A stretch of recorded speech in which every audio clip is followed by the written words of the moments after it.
Welcome. In this video, we're going to take a look at how to configure a Valorx workflow and also the user experience. But let's actually start with data modeling, because I want to show you one way that a workflow is automatically going to get created for you, and then we could just talk about what it looks like to create a brand new workflow. So let's just go ahead and select some objects, maybe the account. If we want to navigate through the relationship, you can also take a look at the data modeling video on this, but we can grab contact. We can grab the case. We can grab opportunity. And maybe we also want to navigate from the opportunity and grab the product. Okay. So we have our 5 objects. And then if we take a look at adding some fields quickly, let's just grab the region. So in this example, let's say the user experience that we're looking for is a user can select accounts, and then based on the selected accounts, we will query the contacts and the cases and the opportunities for that account. And then once we find the opportunities, we'll then query the opportunity products. So let's just go ahead and grab a couple more account fields, because this is going to be a screen that we're going to provide to the user that they can search on. Maybe we also want the type, and maybe we want the owner. Okay, we could take a look at the fields here as well. So we could just leave this as is. And then immediately what's taken place is we've started mapping these objects. So you'll see right here. And each one of these is going to be on its own sheet. So if we want to kind of modify some things here, we can actually do this. Let's say we only want to select actually, let's just move this back to grid. So let's go into one of these, and we can see that each one of these is a list. So this is going to be a grid, this is going to be a grid, and so on and so on. You can also see the layout here. And then you also can decide to have these tables on the same sheet as well. So if I came in here, I could say add it to the account, have this start in B8, and also have this on the account. And we want this to start on, let's say, B11. Perfect. And then for here, why don't we add this to the opportunity sheet, and we will have this going in B8 as well. Okay, so we have 3 tables all on one sheet, and we have these 2 tables on another sheet, and then we can just say save and close. And if you look at this map, here we have 3 tables. We didn't add many fields. We have these 2 on here as well. And then let's go into the workflow. So for the very first time, taking a look at the workflow screen, this top section is going to give you an indicator of what the user is going to look at and what they're going to see when they run these applications. So there's 2 icons, and there's 2 different workflows. There's a display data. So this will be retrieving our information out of Salesforce, and this will be saving. You can do a couple things here. So if I click in here, I can make these small icons. You can make them both, right? And stack it this way.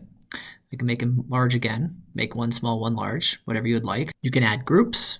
And so a group is essentially how these buttons are going to be grouped. So you can see here, app section. This is kind of what a group would look like. You can give it a group name, Salesforce Actions. You can default one of these workflows to run at the time of the app opening. So when a user opens this application, immediately this button will run, and whatever steps you have in this workflow. So if you don't do this, then the user would come in here and click and decide to run the workflow. And then on the right-hand side, this is at an app level. So if you do not want a user to be able to create new records, you can actually just make this button not even visible to them. So they'll never be able to create records. And this is at, again, an app level. So we have 5 different grids in here. So the user wouldn't be able to create records for any of those grids. In each individual map, you have that control as well. So you could decide for these 3 grids, I don't want a user to create records, but for these 2, I do want them to. So you actually could do that at a map level. Here is at an app level where you can just turn off the visibility of this button completely. And you can do this for any of these buttons here. So let's just go ahead and keep them on.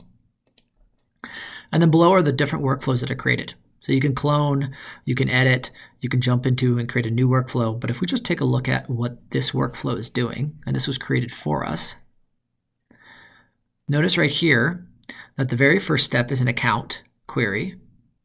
And then based on that account query, if you look at the second step, it is providing the account IDs that were found in this first step as a data intake to then retrieve just those contacts. And that's why you're seeing this number 1 next to it, is that this is an input. So it's taking an input from this previous step. And you'll see there's a 0 here because this is the starting point. This isn't taking any type of input from another query. And then if we look down, this also will be taking the account input because cases hang off of this. This also will be taking the account input opportunity. And then if we look at this next one, this will be taking the opportunity input. So notice right here. And then if we go back to the very first step, and I just click on Edit Account Query, we want this to be a user select.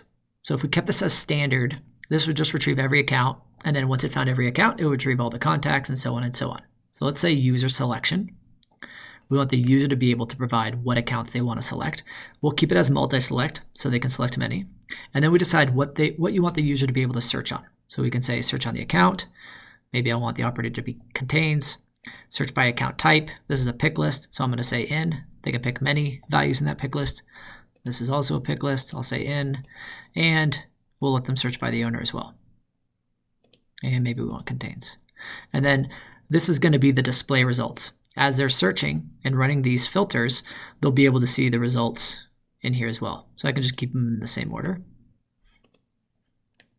And if you want to add filters, you can as well. So let's just go ahead and click on Save. So now this is our workflow. The user is going to pick an account or accounts, and then it's going to retrieve the data based on that account that was selected. And then finally, this is our display task, and it's displaying all the data onto all of our maps that we have. And then a couple other things on the right-hand side. This is that button label. You could change it here. You could actually change it in that previous screen. So if you want to say select accounts, if you take a look right here, we have some standard icons that you can leverage. You can use solid colors, and Microsoft has a ton of icons as well that if you just type in the name, you can use their icons also. And then if we just go and click on Save, you can see that our button's been relabeled. You can also do that here as well, though. So anywhere in here, you can rename it. But this is essentially the workflows that were created automatically when you went into the data modeling and kept on that mapping section. And then if you go to save data, there's just one step. So this is taking all of our maps. All the fields are bidirectional by default. And when the user clicks on save, it will update or create anything new and across any of these objects. Okay. So if you wanted to create a new workflow yourself, let's just do this again. And I'll call it select accounts 2. If you have tasks you've already created, you can just simply drag them and add them right to your workflow engine. So this line right here is telling me that this is the very first step. If you wanted to create a new query from here, you could click on it right here and say, the objects are going to be driven off of what we selected in that first data modeling step. And I could go through the same process here as well. And this will just create a new task that I can then drag over. So again, I can do this. I can come in here and do this. I could do this. And if you take a look right here, this is saying account data 2 because we already have an output name called account data. So it's not going to allow you to have the same output name twice. And in this case, because it found 2 different outputs that are valid from an account, because we had one workflow where we're using account data 2, it's going to ask us which one do we want to use. So we'll just match it up this way. So same thing that was created earlier, but this is giving you the ability to drag and drop the flow how you would like. You can always rearrange these things. The arrows will move with you.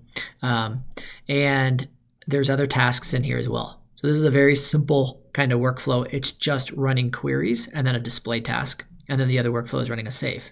So we'll show in a later video a workflow when you're adding an add and delete task, a document task, and so on and so on. So let's go ahead and just cancel out of here. And the last thing I want to show is, let's say we moved this button into its own group and we made it invisible. So what this allows you to do is control when these buttons are available and displayed to a user. So you might determine that I don't want the user to see the save button until information is retrieved. And until that time, keep it hidden. And once data is retrieved, this button now can become available for the user to click. And you can even have this then disappear. So it's up to you how you want to kind of drive these buttons, how you want them to look, how you want them to be seen by users. Again, you have control over on these ones as well.